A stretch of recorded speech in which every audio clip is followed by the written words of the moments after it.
자산운용자의 삶과 증시각도기의 삶. 요즘 하루 24시간도 부족한데요. 흑삼전탕 먹은 날과 안 먹은 날은 방송에서도 티가 납니다. 잃지 않는 건강 흑삼전탕. 자, 오늘도 한 포 마시고 시작하겠습니다. 독이마을 분들도 이제 흑삼전탕으로 설계하세요.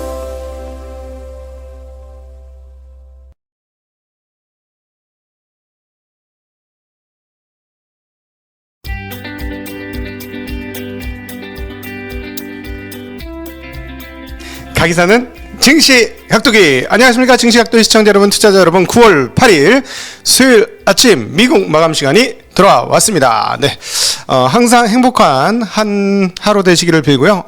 이제 드디어 하루 종일 오던 비가 슬슬슬 그칠랑 말랑 하고 있습니다. 야, 정말 여름 장마도 이렇게 안 길었던 것 같은데 엄청나게 긴 장마가 오고 있습니다. 다들 별일 없으시죠? 네, 이럴 때는 따뜻한 커피 한 잔과 조용한 음악을 들으시면서 음악을 들으면서 증시각도기는 못 듣겠구나. 자, 그럼 증시각도기 듣고 음악을 들으시면서 여유 있는 하루 보내시길 빌겠습니다.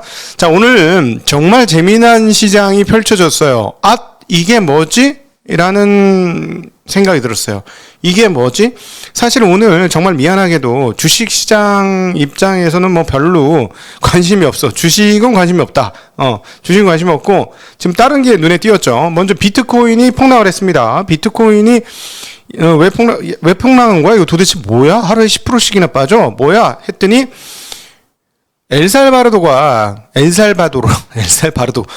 브리지트 바르도, 아니, 엘살바도르, 이 비트코인을 화폐로 쓰기로 했죠. 놀라운 일이에요. 그러니까 사실은 비트코인 하는 그 보유자분들 입장에서 이게 얼마나 대단한 일입니까? 드디어 꿈에 그리던 일이 벌어지는 거 아닙니까? 사토시가 뭐라고 했어요? 2008년도 금융 완화로 인해서 통화 가치가 똥값이 되는 그 과정들을 보면서 이것들이 나오게 된 것이죠. 그러니까 일반적으로 국정화폐의 그 뒷면에 있는 권력에 대해서 신뢰하지 못하기 때문에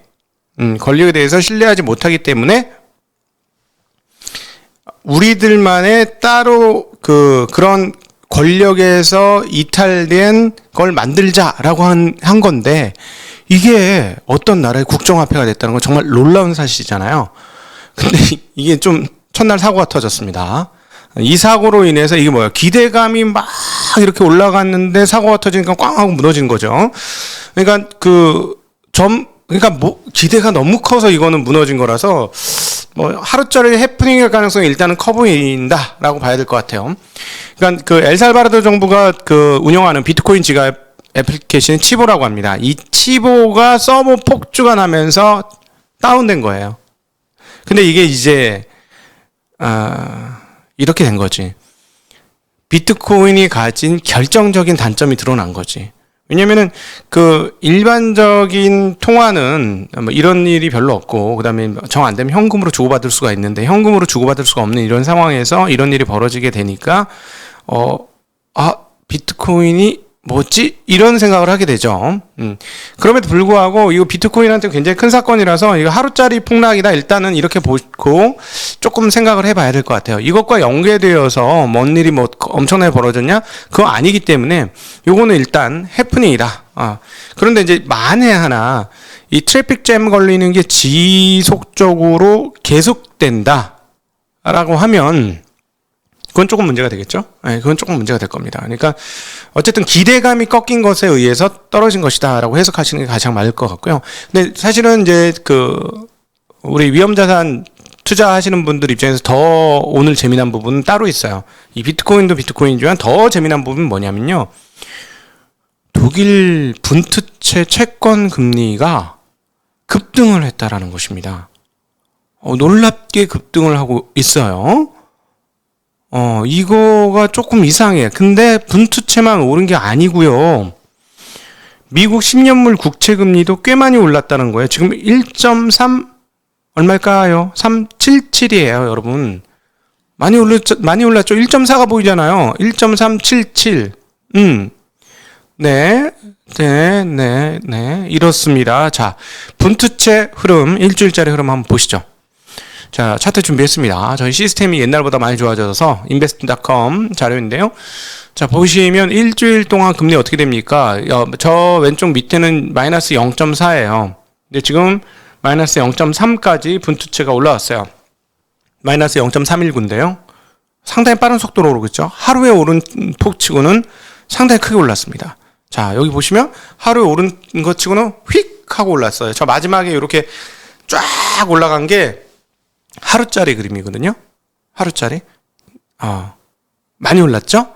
자, 다시 미국 국채 가격도 많이 올랐어요. 1.377. 이게 도대체 무슨 일이냐?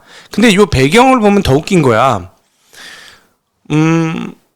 독일이 지금 일단 미국도 그렇고 독일도 그렇고 무슨 얘기가 나오고 있냐면 이번에 ECB 이게 지금 가장 큰 이슈인데 이번 주에 ECB 통화회의가 있죠. ECB 통화회의에서 그 장기 채권 매입 프로그램 PEPP라고 하죠. 이 PEPP 팬데믹 긴급 매입 프로그램 이거를 축소할 것인지 여부에 대해서 논의가 좀 될 거라는 거예요. 지난번에 2명의 위원이 그랬죠. ECB의 2명의 위원이 야, 이거 안 된다. PEPP 이제 그만해야 된다. 이거 좀 심각하다. 라고 얘기했어요. 그래서 양적 완화가 빨리 종료될 수 있다라는 이야기가 좀 돌았는데요. 자, 여기서부터 지금 시작하는 거예요. ECB가 먼저 테이퍼링 할지도 모르겠다. 잘못하면 전혀 예상치도 않았던. 근데 도대체 왜 그러느냐 하는 건데 이게 진짜 웃긴 오늘 대목이거든요. 이 진짜 웃긴 대목이야. 왜? 자, 독일의 경기 지수가 나왔어요. 9월 경제 신뢰 지수가 나왔는데, 자, PEPP 하겠다고 했고 경제 지표가 높게 나오면 PEPP 절단 내겠지. 절단 내야 되는 상황이야. 그러니까 즉 유럽발 테이퍼링이 눈에 보여. 그치? 이 경제가 막 화랑이야. 그런데 그러면 이게 보이는데 뭐가 나왔느냐? 9월 경제 신뢰 지수가 4개월 연속 빠졌어요. 주르륵 빠져요. 얼마가 나왔냐면 9월 경기 기대 지수가 26.5가 나옵니다. 유럽 경제 연구센터인 ZEW라는 곳에서 이렇게 내는 자료인데요. 전달에 얼마느냐? 자, 26.5야. 기억하세요. 26.5. 전달에 얼마냐? 40.4였어요. 40.4. 떨어질 거라고 예상을 했어. 30 정도로. 근데 40.4였어. 자, 기억하세요. 26.5, 40.4. 그 전달에 얼마냐? 63.3. 자, 7월달에 63.3. 그 전달 6월달에 79.8 거의 80. 80에서 63에서 40에서 26으로 후룸라이드 타고 쫙 떨어지시지? 경기 지수가 쫙 떨어지잖아요. 경기 지수가. 근데 왜 채권 금리가 오르냐고. 왜? 경기가 안 좋을 것 같은데 채권 금리가 오르면 안 되죠. 그죠? 경기가 안 좋을 것 같으면 완화적인 스탠스를 취해야 되니까 대응은 완화적 스탠스. 그럼 완화적 스탠스라는 것은 금리 인하잖아요. 금리를 떨어뜨려야 되는 거잖아요. 근데 금리가 올라요. 이게 뭐냐는 거죠. 이게. 그래서 이번에 유럽 중앙은행에서 도대체 무슨 얘기가 나올 거냐는데 여러분 왜 이게 자꾸 눈에 띄는 거고 눈에 밟히는 대목입니까? 자, 독일하면 뭐다? 독일하면 1차 대전과 2차 대전을 일으킨 전범국가다라고 이렇게 보면, 자, 2차 대전은 어디서 연원이 됐다고? 1차 대전에서 연원이 됐는데 그 중간에 뭐가 있었다고? 자, 이제 아시죠? 우리 독일 마을 분들은 다 아실 거야. 왜 2차 대전이 발생했나요? 경제적인 측면에서 보면. 나치가 발현돼서 2차 대전이 일어났는데 나치는 왜 발현됐을까요? 왜 그 똑똑하고 이성적이라는 독일 사람들이 말도 안 되는 나치당을 주력으로 만들었을까요? 그렇죠. 바이마르 공화국의 1차 대전이 끝난 이후 전쟁 보상금을 지불해주는 과정에서 앙심을 품은 프랑스와 그다음에 거기에 동조한 영국과 등등이 도저히 갚을 수 없는 만큼의 많은 전쟁 배상금을 요구했고, 또 하나 물건도 수출 못하겠어요. 독일 애들이 제일 잘하는 게 뭐야? 물건 잘 만들어서 파는 건데 그것도 수출 못하겠어. 왜냐면 자국 경쟁력이 떨어지니까. 그러니까 완전히 다 막아버린 거야. 그리고 뭐야? 할 방법이 없으니까 통화를 발행을 했죠. 통화를 발행을 해가지고 하이퍼 인플레이션, 선진국 어디 뭐 저기 아프리카 어느 굉장히 우리가 잘 모르는 나라에서 하이퍼 인플레이션이면 그런가 보다 이러는데 어떻게 됐죠? 네. 그 선진국에서 하이퍼 인플레이션이 나면서 나치가 발현됐고 그것이 2차 대전으로 연결됐다는 사실은 여러분 잘 아실 겁니다. 그렇기 때문에 다른 어떤 나라보다도 독일, 분데스방크는 뭐에 민감하다? 인플레이션에 민감하다.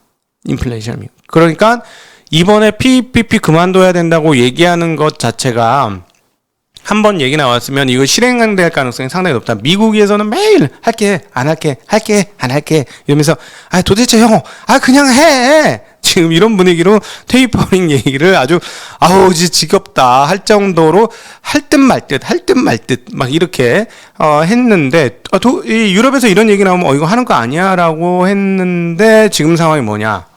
경기가 떨어지는데도 금리가 올라? 생각보다 유럽에서 인플레이션이 생각보다 좀 세게 나오는 듯 하다라는 추정이 가능하죠, 여기서.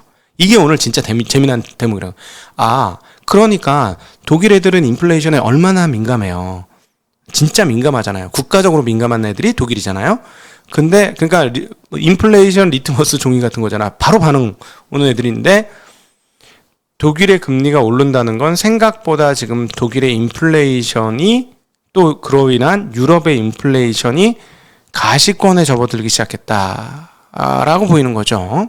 근데 여기서 프랑스인이신 라가르드 총재께서는 독일이 원한다고 그래 알았어 다 걷어들이고 금리 올려서 인플레이션 아예 방어할게 그래 마이너스 금리 빵빵 찍을 수 있게 해줄게 라고 하실 분 같지 않아 보이죠. 라가르드 총재님은 그동안에 IMF에서도 보아왔고 ECB에서도 지금까지 하시는 행태를 봐서는 그럴 것 같지 않지요. 자, 물론 일주일짜리 그 차트이기 때문에 조금 더 지켜봐야 합니다. 그러나 이게 지금 이 씨앗이 잉태된 것 아니냐, 발화된 거 아니냐라고 보아야 될 거예요. 같아요. 그래서 만약에 이게 이런 우리들의 그 예상이나 시장에 대한 분석과 추정이 맞다면 오늘의 미국 금리 상승이 쉽사리 이해가 되는 거지. 자, 미국 상황이 어떠느냐 말씀드릴게요. 이게 상황 판때기를 봐서는 이게 나오면 안 되는 판때기였기 때문에 제가 이상하다고 하면서 되게 재밌네 이렇게 하는 거예요. 미국 코로나 상황 누적 확진자 수 4천만 명 돌파했고요. 하루 평균 신규 확진자 수 14만에서 조금 줄었습니다. 13만 2,135명. 그러나 입원자 수는 10만 1,747명 증가했습니다. 2주 전보다 8% 증가했습니다. 그리고 사망자 수가 하루에 무려 1,385명. 이건 무려 30% 늘었어요. 그러니까 이건 진짜 분위기 안 좋다는 거죠. 지금 미국 같은 경우는 델타로 지금 타격받고 있는 거예요. 사망자가 나오잖아요. 사망자 폭이 30%나 늘었잖아요. 이건 분명히 문제가 되겠죠. 그렇죠? 단순히 폭중이 아니고 사망자가 늘었기 때문에 이건 활동성을 떨어뜨리는 요소예요. 자, 그렇다면 금리는 어떻게 돼야 된다? 금리는 활동성이 떨어지는데 경기가 이거 이제는 올라가는 척 하다가 밑으로 꺾는데 델타가 꺾어 주시는데요. 이러면 금리는 어떻게 돼요? 이거 안 좋겠네 하면서 금리가 내려가야 되잖아요. 금리가 내려가야 돼. 금리가 내려가면서 채권 가격이 올라가는 일이 벌어져야 되죠. 경기가 안 좋을 것 같은데 팬데믹이 넘실넘실 하는데 델타가 확산되는데 그쵸? 근데 지금 금리가 3개월 만인가? 지난 7월 이후로 최고치로 올랐습니다. 예. 1.377. 좀 이상하지 않나요? 물론 하루짜리이기 때문에 조금 더 면밀한 확인과 추이의 점검이 필요하겠습니다만 조금 이상한 건 사실인 것 같아요. 자, 그러니까 어떻게 돼요? 금리가 이렇게 확 오르니까 떨어졌던 달러 지수는 어떻게 됐다? 달러 지수도 올랐다. 꽤 많이 얼마나 0.5%나 올랐다. 이거는 진짜 폭등이에요. 통화가 0.5% 올라간 건 거의 폭등이라고 볼 수 있죠. 물론 이제 요 며칠 한 2주간 이렇게 줄줄줄 흘러내렸으니까 강세였던 달러가 줄줄 흘러냈으니까 거기에 대한 반작용이다라고 충분히 얘기할 수 있는데 그럼에도 불구하고 0.5%나 올랐다? 조금 많이 오른 거죠. 물론 이제 그 유럽 통화가 약세. 왜냐하면 경기 선행 지수 이거 봤잖아요. 경기 기대 지수. 독일의 경기 기대 지수가 20 몇이 나왔으니까 상당히 떨어졌지 않습니까? 그러니까 상대적으로 유럽 통화는 약세고 미국 통화는 강세. 뭐 이거는 이해가 되긴 하는 부분이긴 한데 그럼에도 불구하고 채권 시장으로부터 상당히 영향을 받았다라는 거 충분히 유추할 수 있는 대목이 아닌가 싶습니다. 그래서 그럼에도 불구하고 오늘 주식시장은 아무 일 없는 듯이 갔어요. 그러니까 VIX 지수가 이제 오르죠. 이렇게 되면 VIX 지수가 오릅니다. 그러니까 변동성 지수인 빅스 지수라고도 우리가 읽기도 하는데요. 그것들은 올랐고요. 빅스 지수가 오르는 거 좀 이상하잖아요. 왜냐하면 지금 지수상으로 보면 움직임이 없어요. 미국 시장은 S&P 500 0.34% 떨어졌고 다우 0.76% 떨어졌는데 나스닥은 0.07% 올랐고 대표적인 빅테크 기업들은 올랐고 사상 최고가예요. 애플 사상 최고가 찍었습니다. 애플이 1.55% 올라가면서 156달러를 돌파하는 모습 보여주었고요. 아마존도 0.9% 올랐고 마이크로소프트는 0.32 하락, 알파벳은 0.38 상승, 페이스북은 무려 1.57%나 상승하면서 빅테크들이 주로 다 올랐습니다. 올랐으니까 주식시장에서는 사실은 그 큰 틀에서의 문제점은 별로 발견되지 않았는데 빅스 지수가 오르고 왜 이러느냐? 이 부분에서 영향을 받았다. 금값도 어떻게 됐을까요? 달러 값이 오르면 금값은 약해지겠죠? 금값은 1796불로 떨어졌고요. 1800이 깨졌고 WTI도 떨어지면서 68달러를 기록하는 하루였습니다. 자, 이게 재밌었는지 모르겠는데 자, 여러분 궁금증이 있는 것들은 이제 2부 여러분들과의 실시간 토킹을 통해서 대화를 통해서 이야기 나눠보도록 하겠습니다. 함께해 주신 여러분께 진심으로 감사드립니다. 안녕.